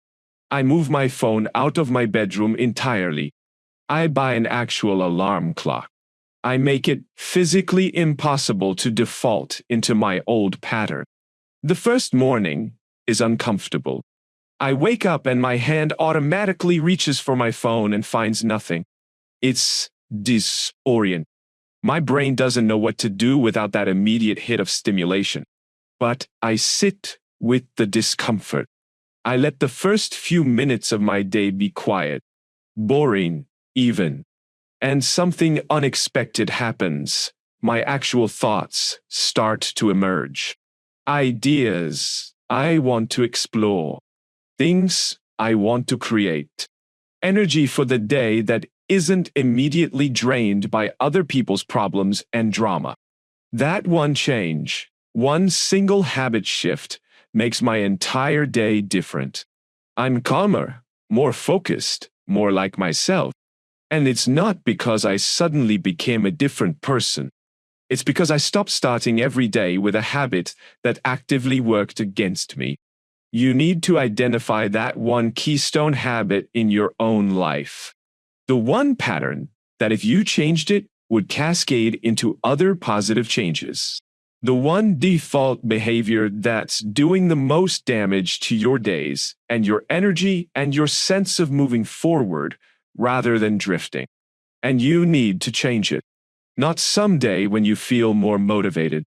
Not eventually when circumstances are better. Now, bam, this week. Through physical barriers and environmental design, not through willpower alone. Make it physically easier to do the habit you want, and physically harder to do the habits you don't want. That's how habits actually change. Not through inspiration or motivation, which come and go, but through making the better choice, the easier choice in the actual moment when you're tired and your willpower is gone. Your habits are building your life whether you're directing them or not. They're creating your days, which are creating your weeks, which are creating your months, which are creating your years, which are creating the entire arc of your 20s. So stop letting them form by default. Stop drifting through patterns you never chose. Stop wondering why you feel stuck while engaging in habits that keep you stuck. Build habits that actually serve you. Intentionally. One at a time. Starting right now. Because your habits are your life, and if you don't choose them consciously, they'll choose you by default. And default habits never build the life you actually want. Chapter 8. Find people who are actually going somewhere.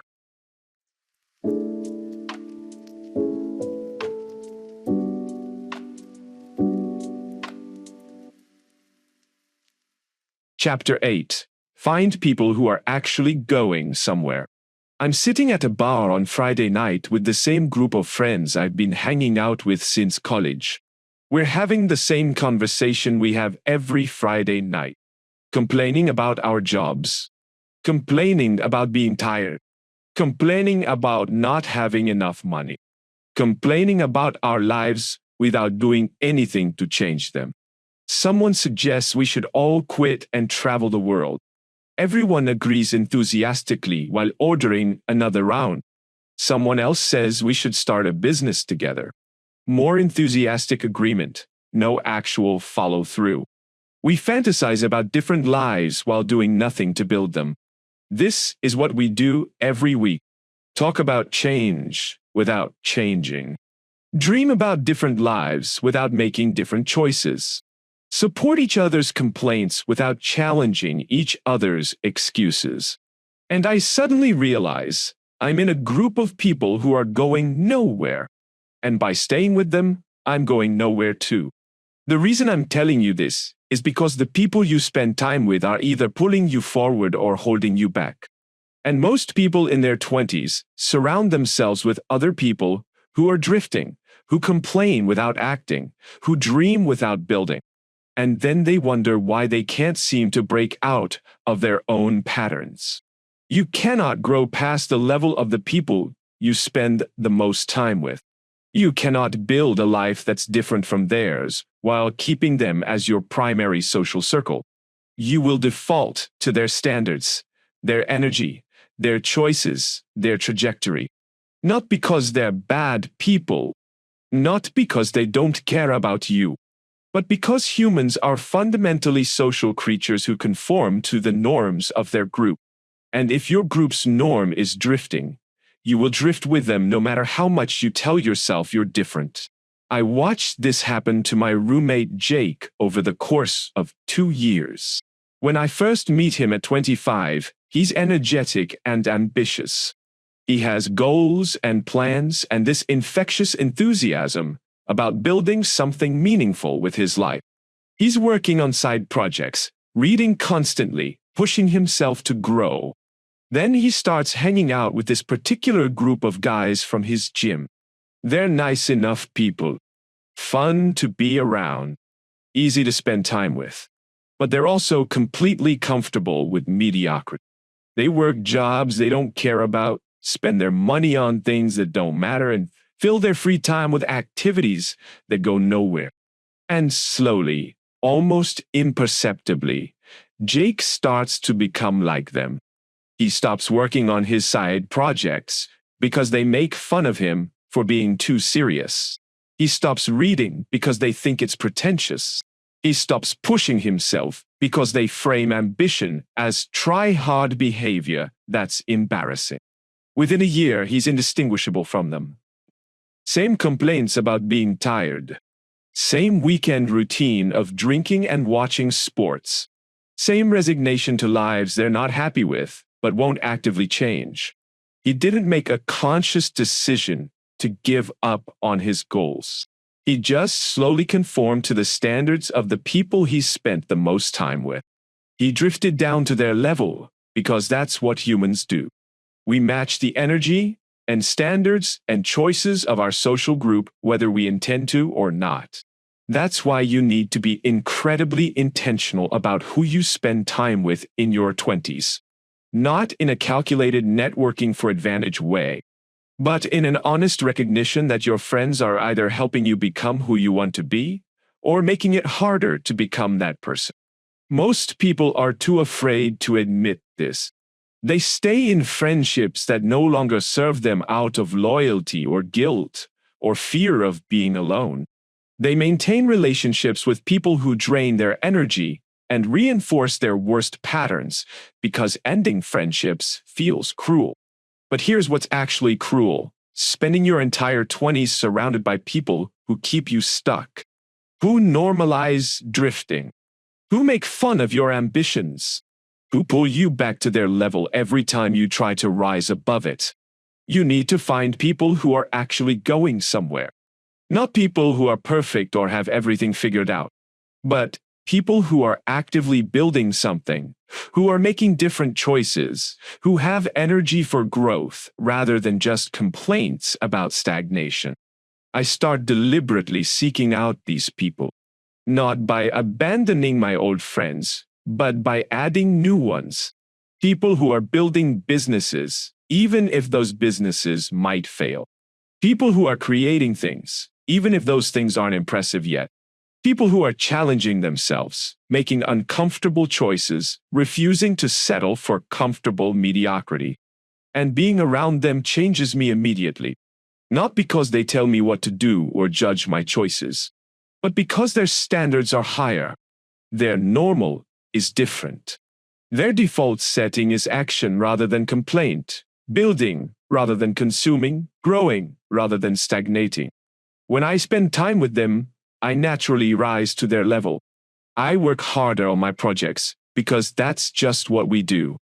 I read more because that's how we spend our time.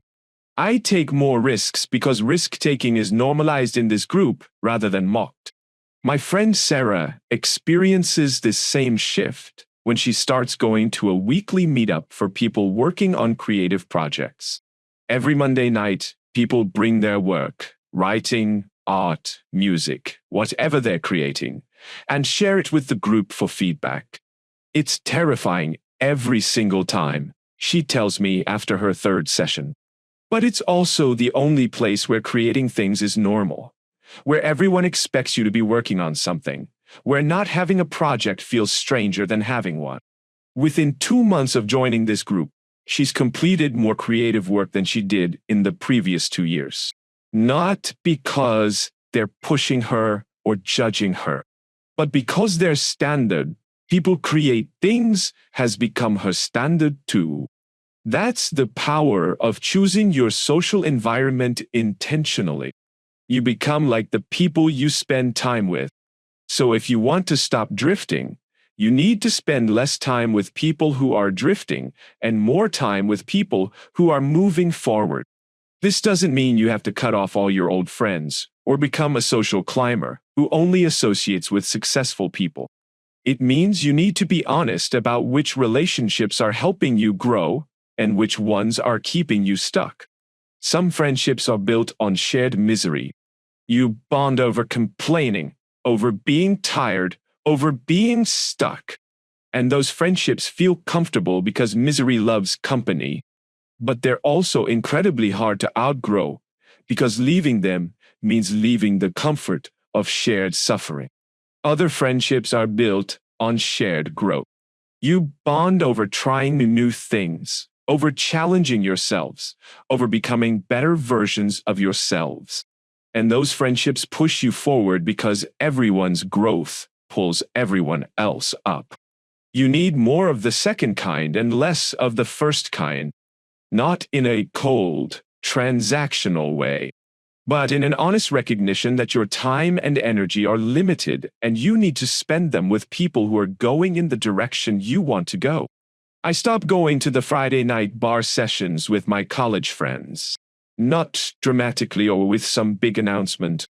I just start being busy on Friday nights with other things, working on projects, meeting new people, building different patterns. Some of them notice and ask what's going on. I'm honest. I realized those nights were making me feel worse, not better. I need to be around people who are building something, not just complaining about things. A few of them get defensive. One tells me I've changed and not in a good way. Another accuses me of thinking I'm better than them now. And maybe they're right. Maybe I have changed. Maybe I do think the path I'm choosing is better for me than the path they're choosing. But I'd rather change and lose some friendships than stay the same and lose my entire 20s to comfortable stagnation. And here's what happens that I don't expect. A few of them actually respond positively. They admit they feel the same way. They've been thinking about making changes too, but felt like they couldn't because the group dynamic wouldn't support it. Two of them end up joining me in the new patterns I'm building. And those friendships become deeper and more meaningful because they're now based on growth rather than just shared history and complaints. That's what can happen when you're willing to change your social environment. Some people won't come with you. Some friendships will fade. But the ones that survive will be stronger. And the new ones you build will be based on who you're becoming rather than who you used to be. So look honestly at the people you spend the most time with. Are they going somewhere you want to go? Are they making choices you respect? Are they growing in ways that inspire you? Are they challenging you to be better or making it easier to stay the same? If the answer is the latter, you need to change your social environment. Not by being cruel or burning bridges, but by deliberately spending more time with people who are building something, who have energy for growth, who normalize the kind of life you're trying to create. Find the people who are actually going somewhere. The ones who are making things happen rather than just talking about it. The ones who are uncomfortable and scared but moving forward anyway. The ones who treat growth as normal rather than trying too hard. And spend more time with them. Let their standards become your standards. Let their energy pull you forward. Let their choices show you what's possible when you stop settling for comfortable mediocrity. Because you will become like the people you spend time with. It's not optional. It's human nature. So make sure the people you're becoming like are people you actually want to be. Your friends are either helping you stop drifting or they're drifting with you. And you need to be honest about which one it is before you waste your entire 20s in comfortable stagnation with people who aren't going anywhere.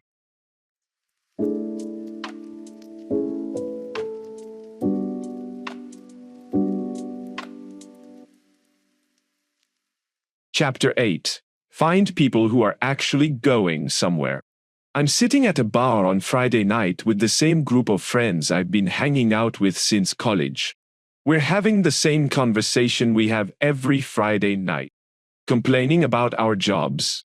Complaining about being tired. Complaining about not having enough money.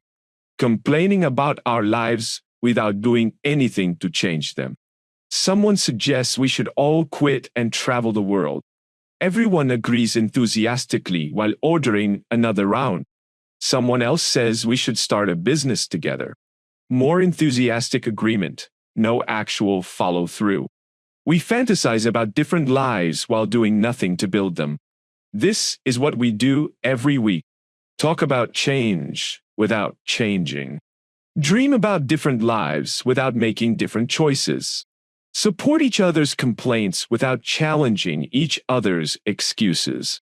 And I suddenly realize I'm in a group of people who are going nowhere. And by staying with them, I'm going nowhere too. The reason I'm telling you this is because the people you spend time with are either pulling you forward or holding you back. And most people in their 20s surround themselves with other people who are drifting, who complain without acting, who dream without building. And then they wonder why they can't seem to break out of their own patterns. You cannot grow past the level of the people you spend the most time with. You cannot build a life that's different from theirs while keeping them as your primary social circle. You will default to their standards, their energy, their choices, their trajectory. Not because they're bad people, not because they don't care about you, but because humans are fundamentally social creatures who conform to the norms of their group. And if your group's norm is drifting, you will drift with them no matter how much you tell yourself you're different. I watched this happen to my roommate Jake over the course of 2 years. When I first meet him at 25, he's energetic and ambitious. He has goals and plans and this infectious enthusiasm about building something meaningful with his life. He's working on side projects, reading constantly, pushing himself to grow. Then he starts hanging out with this particular group of guys from his gym. They're nice enough people, fun to be around, easy to spend time with. But they're also completely comfortable with mediocrity. They work jobs they don't care about, spend their money on things that don't matter, and fill their free time with activities that go nowhere. And slowly, almost imperceptibly, Jake starts to become like them. He stops working on his side projects because they make fun of him for being too serious. He stops reading because they think it's pretentious. He stops pushing himself because they frame ambition as try-hard behavior that's embarrassing. Within a year, he's indistinguishable from them. Same complaints about being tired. Same weekend routine of drinking and watching sports. Same resignation to lives they're not happy with, but won't actively change. He didn't make a conscious decision to give up on his goals. He just slowly conformed to the standards of the people he spent the most time with. He drifted down to their level because that's what humans do. We match the energy and standards and choices of our social group whether we intend to or not. That's why you need to be incredibly intentional about who you spend time with in your 20s. Not in a calculated networking for advantage way, but in an honest recognition that your friends are either helping you become who you want to be or making it harder to become that person. Most people are too afraid to admit this. They stay in friendships that no longer serve them out of loyalty or guilt or fear of being alone. They maintain relationships with people who drain their energy and reinforce their worst patterns because ending friendships feels cruel. But here's what's actually cruel: spending your entire 20s surrounded by people who keep you stuck, who normalize drifting, who make fun of your ambitions, who pull you back to their level every time you try to rise above it. You need to find people who are actually going somewhere. Not people who are perfect or have everything figured out, but people who are actively building something, who are making different choices, who have energy for growth rather than just complaints about stagnation. I start deliberately seeking out these people, not by abandoning my old friends, but by adding new ones. People who are building businesses, even if those businesses might fail. People who are creating things, even if those things aren't impressive yet.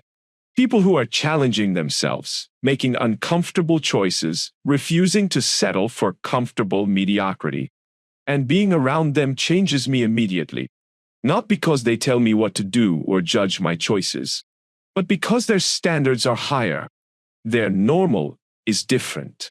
Their default setting is action rather than complaint, building rather than consuming, growing rather than stagnating. When I spend time with them, I naturally rise to their level. I work harder on my projects because that's just what we do. I read more because that's how we spend our time. I take more risks because risk-taking is normalized in this group rather than mocked.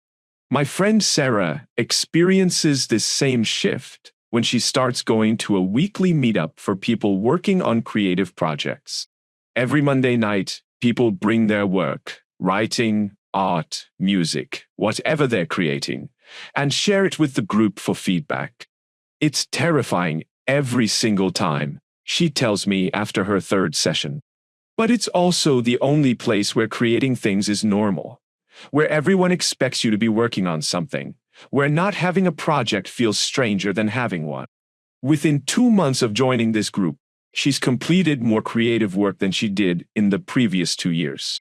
Not because they're pushing her or judging her, but because their standard, people create things, has become her standard too. That's the power of choosing your social environment intentionally. You become like the people you spend time with. So if you want to stop drifting, you need to spend less time with people who are drifting and more time with people who are moving forward. This doesn't mean you have to cut off all your old friends or become a social climber who only associates with successful people. It means you need to be honest about which relationships are helping you grow and which ones are keeping you stuck. Some friendships are built on shared misery. You bond over complaining, over being tired, over being stuck. And those friendships feel comfortable because misery loves company. But they're also incredibly hard to outgrow because leaving them means leaving the comfort of shared suffering. Other friendships are built on shared growth. You bond over trying new things, over challenging yourselves, over becoming better versions of yourselves. And those friendships push you forward because everyone's growth pulls everyone else up. You need more of the second kind and less of the first kind, not in a cold, transactional way, but in an honest recognition that your time and energy are limited and you need to spend them with people who are going in the direction you want to go. I stopped going to the Friday night bar sessions with my college friends. Not dramatically or with some big announcement. I just start being busy on Friday nights with other things. Working on projects. Meeting new people. Building different patterns. Some of them notice and ask what's going on. I'm honest. I realized those nights were making me feel worse, not better. I need to be around people who are building something, not just complaining about things. A few of them get defensive. One tells me I've changed and not in a good way. Another accuses me of thinking I'm better than them now. And maybe they're right. Maybe I have changed. Maybe I do think the path I'm choosing is better for me than the path they're choosing. But I'd rather change and lose some friendships than stay the same and lose my entire 20s to comfortable stagnation. And here's what happens that I don't expect. A few of them actually respond positively. They admit they feel the same way. They've been thinking about making changes too, but felt like they couldn't because the group dynamic wouldn't support it. 2 of them end up joining me in the new patterns I'm building. And those friendships become deeper and more meaningful because they're now based on growth rather than just shared history and complaints. That's what can happen when you're willing to change your social environment. Some people won't come with you.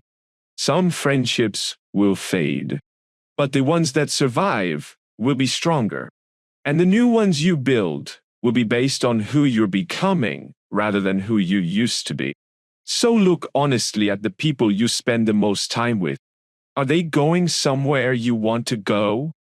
Are they making choices you respect? Are they growing in ways that inspire you? Are they challenging you to be better or making it easier to stay the same? If the answer is the latter, you need to change your social environment. Not by being cruel or burning bridges, but by deliberately spending more time with people who are building something, who have energy for growth, who normalize the kind of life you're trying to create. Find the people who are actually going somewhere. The ones who are making things happen rather than just talking about it. The ones who are uncomfortable and scared but moving forward anyway. The ones who treat growth as normal rather than trying too hard. And spend more time with them. Let their standards become your standards. Let their energy pull you forward. Let their choices show you what's possible when you stop settling for comfortable mediocrity. Because you will become like the people you spend time with. It's not optional. It's human nature. So make sure the people you're becoming like are people you actually want to be. Your friends are either helping you stop drifting or they're drifting with you. And you need to be honest about which one it is before you waste your entire 20s in comfortable stagnation with people who aren't going anywhere.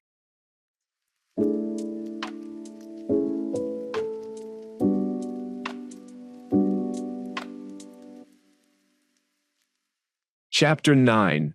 Accept that this will be uncomfortable forever. I'm 3 months into making real changes in my life.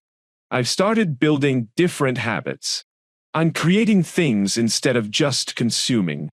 I'm spending time with people who challenge me rather than people who enable my complaints.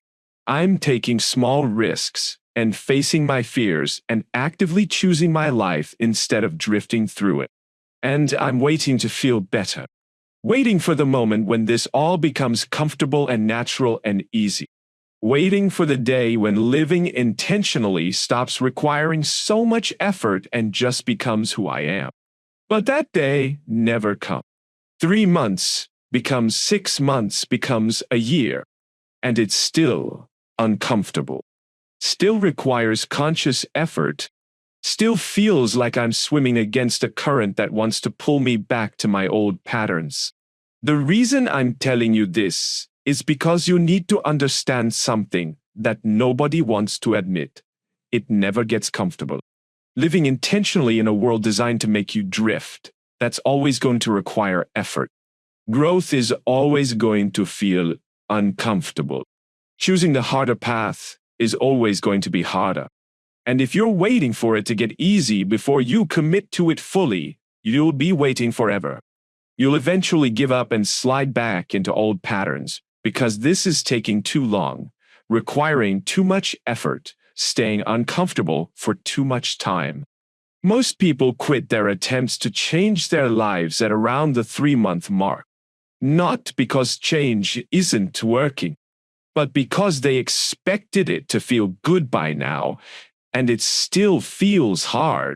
They thought the discomfort was temporary, just the initial adjustment period, and then everything would click into place and feel natural.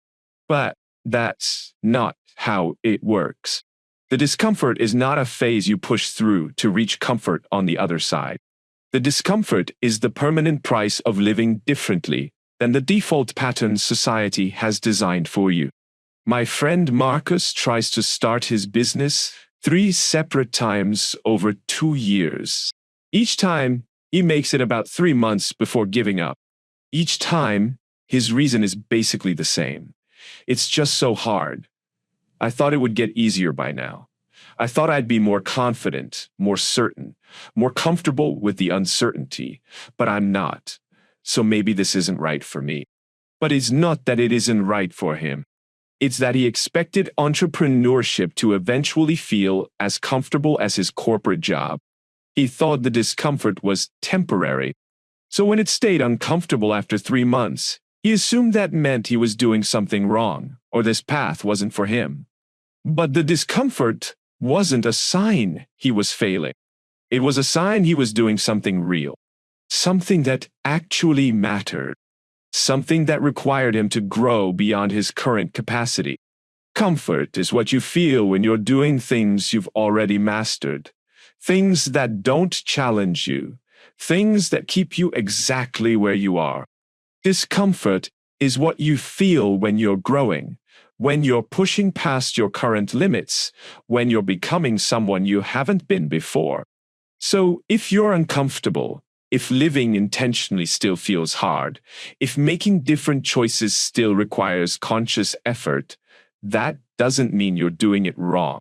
That means you're actually doing it. That means you're growing. That means you haven't given up and slid back into comfortable stagnation. I'm a year into writing every morning before work, and it's still hard to get out of bed early. Still requires willpower to not immediately check my phone. Still feels like effort to show up to the page when I'm tired and don't feel inspired. I keep waiting for it to become automatic, to become effortless, to become something I just do naturally, without thinking about. But it doesn't.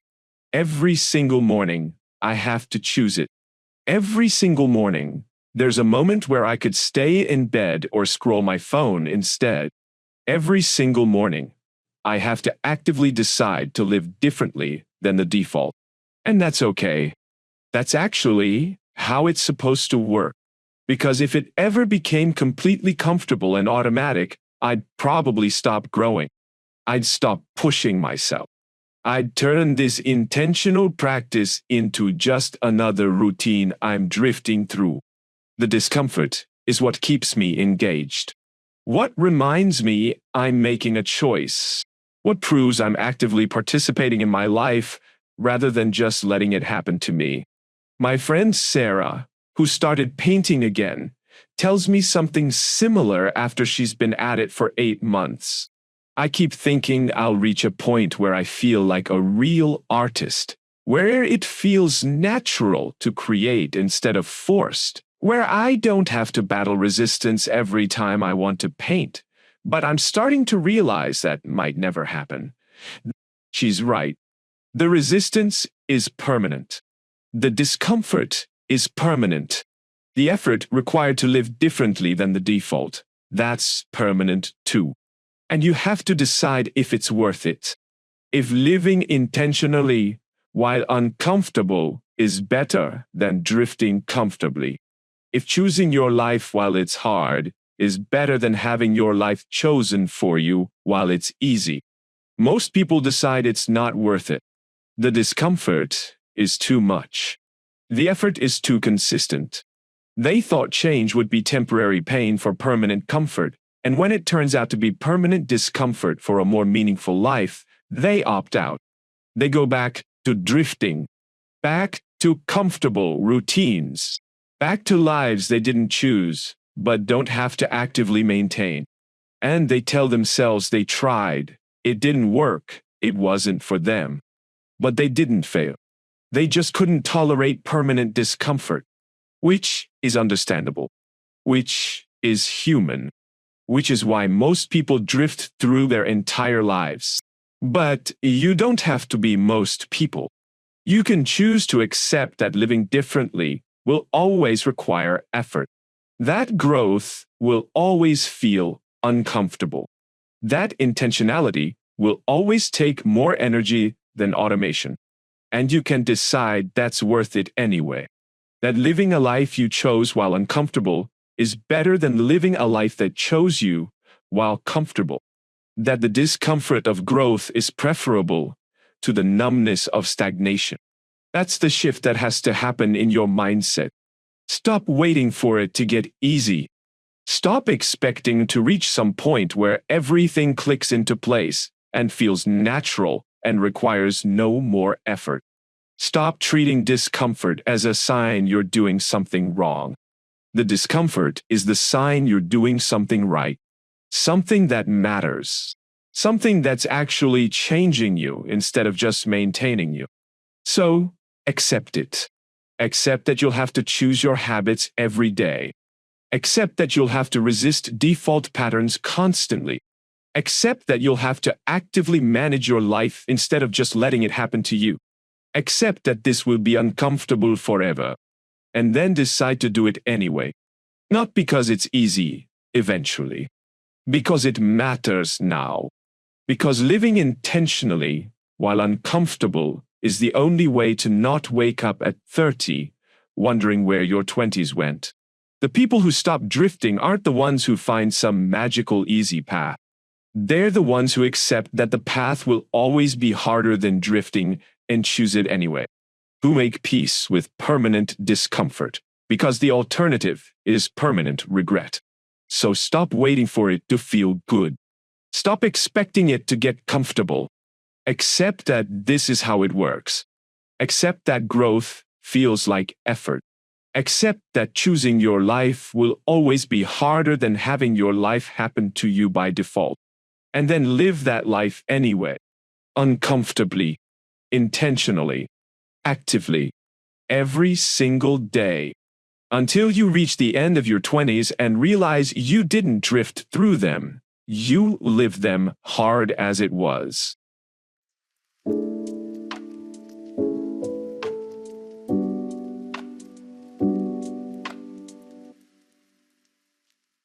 It's Sunday evening, and something is different. The dread that used to settle into my chest every week at this time isn't there anymore. That heavy feeling of facing another week of going through motions I didn't choose, that's gone. I'm not excited exactly. I'm not bouncing with enthusiasm about Monday morning, but I'm also not filled with that low-grade despair that used to define my Sunday nights. I'm just present, calm, aware that tomorrow will be different from today, and that's okay. Aware that my week ahead has things in it I actually chose rather than just things that happened to me. This is what's on the other side of stopping the drift. Not perfect happiness or complete certainty or the absence of struggle, just the presence of choice, the feeling of agency in your own life, the knowledge that you're actively participating rather than just observing your days pass by. You're somewhere in your 20s right now, maybe 23, maybe 27, maybe 29, and you felt that drifting feeling, that sense that days are blurring together, that you're going through routines you didn't choose, that time is passing, but your life isn't really changing. That feeling is real. You're not imagining it. You are drifting if you're not actively choosing.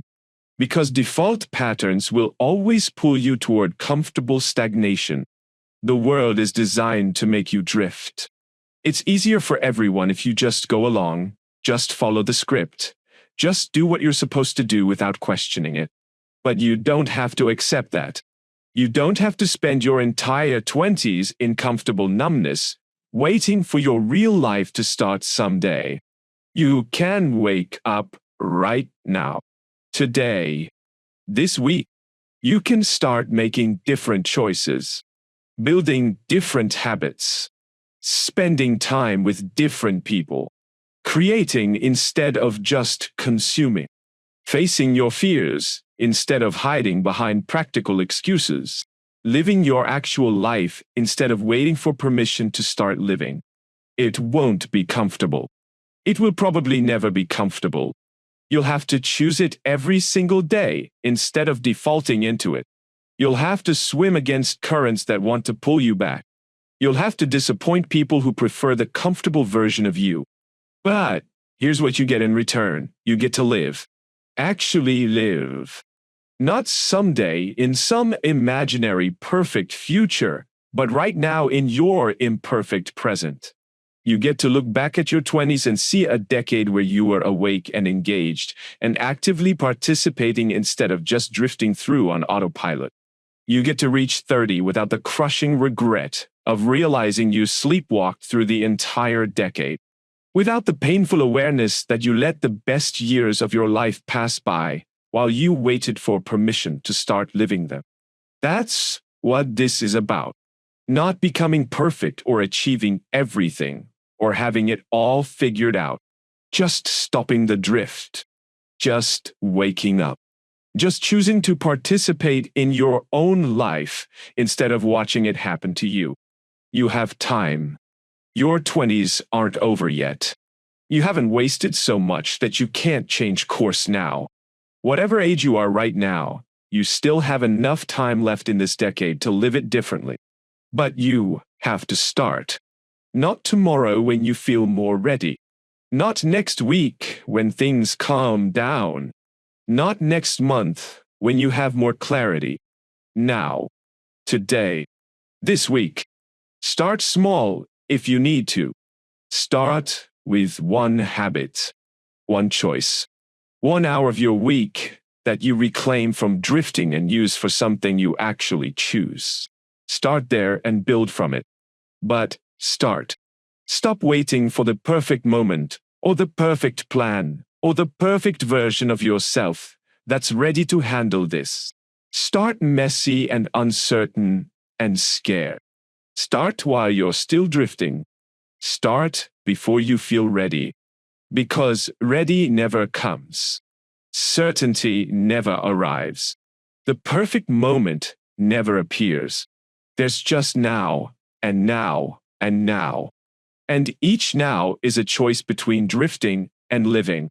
between letting life happen to you and actively creating it, between reaching 30 with regrets or reaching 30 with a decade of actual living behind you.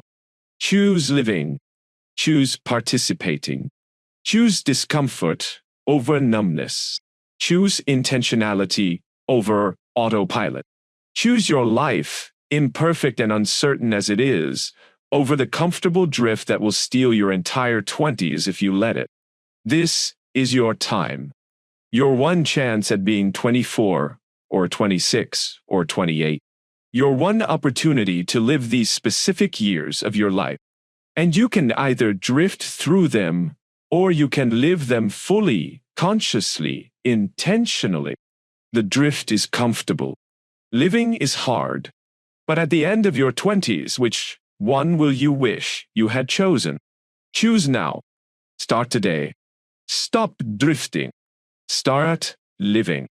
Your 20s are happening right now. Don't miss them.